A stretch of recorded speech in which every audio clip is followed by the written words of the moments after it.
Fala galera, tudo jóia? Aqui é o Luiz Henrique Freire Albuquerque, sou aluno da UFAC do curso de enfermagem no primeiro período e agora eu vou fazer uma mini apresentação que servirá como uma ação de extensão da matéria de biologia celular. Eu estou fazendo essa apresentação sobre os lisossomos, uma organela muito importante, e essa apresentação aqui será feita através do trabalho de Arthur Santos Alves, Thiago Schuster Casas, Gabriela Dias Jesus de Alcântara, Júlia Leite de Oliveira, Luiz Henrique Freire Albuquerque e Adriano Lucas Costa Araújo. Esse trabalho também está sendo feito sob tutoria do professor José Ribamar Lima de Souza, também conhecido como Bira. Vamos lá. Para introduzir, os lisossomos são uma organela presente no reino animal e protista, ou seja, é uma organela que é muito presente em praticamente todas as células que existem, e são polimórficas, ou seja, elas podem adquirir diversos tipos de formatos a depender da célula, do tecido que está associado, da função exercida majoritariamente por aquela célula e tudo mais. Elas têm origem no retículo endoplasmático rugoso e posteriormente passam pelo complexo golgiense, onde elas vão sofrer alterações na sua membrana. Elas ocupam cerca de 5% do espaço celular, mas isso em linhas gerais. Por quê? Por causa que a depender de qual tecido está sendo falado, a depender de qual a função dessa célula que a gente está falando sobre, elas podem acabar tendo um espaço ocupado maior ou menor. Como assim? Os osteoclastos, por exemplo, eles são muito responsáveis pela reabsorção óssea. Isso acontece através de quê? De enzimas que estão dentro dos lisossomos sendo enviados para o exterior da célula. Ou seja, os lisossomos lá precisam estar muito bem desenvolvidos. Nesse tipo de célula, o espaço ocupado por essa organela é maior. Outra célula que podemos usar de exemplo são os macrófagos. Os macrófagos também, por exercerem uma grande atividade fagostária, precisam ter os lisossomos muito bem desenvolvidos. Então, é de se esperar que os lisossomos nesses tipos de células ocupem um espaço maior do que o descrito aqui. Para nós falarmos um pouco também sobre sua morfologia, são basicamente uma organela que é feita com uma bicamada fosfolipídica que recobre ela, e nessa bicamada também tem a presença de proteínas que servem para os mais diversos tipos de funções, além também de uma bomba de prótons, a qual vamos falar posteriormente. Além disso, no interior dessa organela temos as chamadas hidrolases ácidas, que são o quê? Enzimas que são responsáveis por digerir moléculas, organelas que estão morrendo, células em apoptose e tudo mais.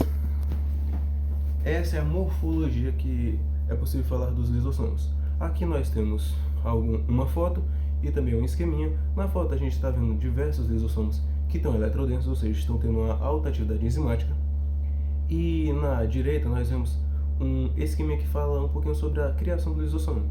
Ali no retículo endoplasmático rugoso, a vesícula indo posteriormente para o complexo golgiense, sofrendo umas alterações ali, e depois indo para o citoplasma, onde vai se fundir com outras vesículas, que também vai fazer parte do que vou falar posteriormente.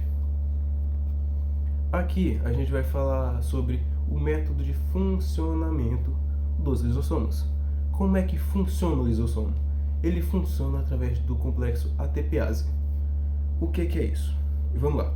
O lisossomo está ali no citoplasma celular e, dependendo de qual via nós estamos falando, endocística, fagocística, tudo mais, independente disso, com exceção do caso que o lisossomo vai fundir com a membrana e jogar as enzimas do lado de fora, com exceção desse caso, vem geralmente uma vesícula dentro do citoplasma celular, se funde com o lisossomo. Essa vesícula, a partir do momento que se funde com o lisossomo, ativa a bomba de ATPase através de alguns tipos de receptores proteicos que tem ali nessa bicamada. É essa a função dessas proteínas que estão aí na bicamada. Aí o que acontece? A fusão dessa outra vesícula, que pode, dependendo da via que a gente está falando, pode adquirir diversos outros nomes. Como, por exemplo, se a gente estiver falando da via fagocítica, a vesícula que entrar dentro da célula para ser degradada vai ser chamada de fagossomo. Quando se fundir com o lisossomo, vai ser chamado de fagolisossomo. Beleza. Se fundir com o lisossomo, a partir do momento que essa fusão ativa a bomba de ATPase. O que essa bomba é? É uma bomba na qual vai ter gasto de energia, ou seja, um grupo ATP. Um ATP vai perder um grupo fosfato, vai virar ADP, e vai lançar hidrogênios positivos dentro do interior do lisossomo. O que é isso? Esse H+, é basicamente o composto que vai acidificar o meio interno do lisossomo. Ao compasso que ele acidifica o meio interno do lisossomo, ele começa a ativar as hidrolases ácidas que tem ali dentro. Ou seja, essas enzimas, elas não funcionam em meios básicos, em meios neutros. Funcionam somente em meios mais ácidos, que vai ser o caso de como elas vão ficar após essa bomba funcionar. Ao compasso que injeta H+ lá dentro, as enzimas começam a ser ativadas e começam a degradar o que quer que tenha vindo naquela vesícula que a gente havia citado anteriormente. É assim que funciona esse complexo ATPase.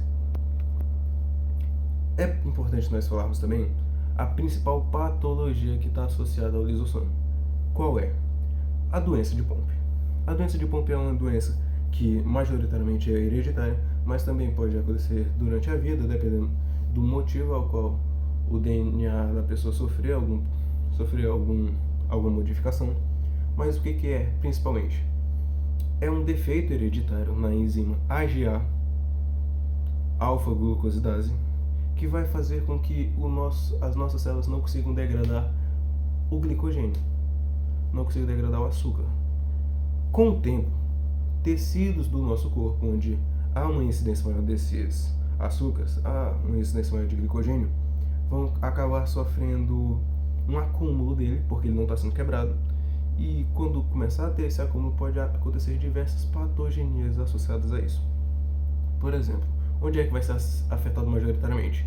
Coração, músculos, em geral, músculo esquelético, e também os pulmões. Por quê? Coração e pulmão têm uma atividade muito grande. Eles funcionam o tempo todo tem que estar funcionando. E por isso precisam de muito glicogênio ali. Devido a essa necessidade, vão ser os locais que vão ser afetados primeiro. Os músculos esqueléticos também vão ser afetados. Um dos primeiros locais a serem afetados. Por quê? Por causa que lá há essa reserva de glicogênio muito bem estabelecida. Aí, quando tem uma reserva de glicogênio e não está conseguindo ser quebrado, as células acabam acumulando isso, e ao compasso que elas acumulam isso, podem acabar apresentando defeitos. E se as células estão apresentando defeito, o tecido começa a apresentar defeito. Se o tecido começa a apresentar defeito, começa a ter sintomas associados a isso. A doença de Pompe, ela é muito importante porque, apesar de não ser a coisa mais comum do mundo, ainda tem uma incidência relativamente alta. Ainda há uma incidência muito importante. E muitas vezes pode ser confundido com outros tipos de patogenias. E o diagnóstico correto e cedo faz com que seja possível tratar isso, por causa que é muito importante citar também que a doença de Pompe pode chegar a ser fatal se não tiver o tratamento adequado. Essa é a principal doença que tem, e ela basicamente a gente vai poder identificar ela através de um exame de sangue, que vai ter ali um exame dessas hidrolases, vai ver se estão funcionando direitinho, se essa enzima especificamente, a alfa-glucosidase, vai estar ali de boa. E é isso. Foi essa minha apresentação, e essas são as referências que foram utilizadas, principalmente o que está em negrito, o Junqueira, o livro Junqueira.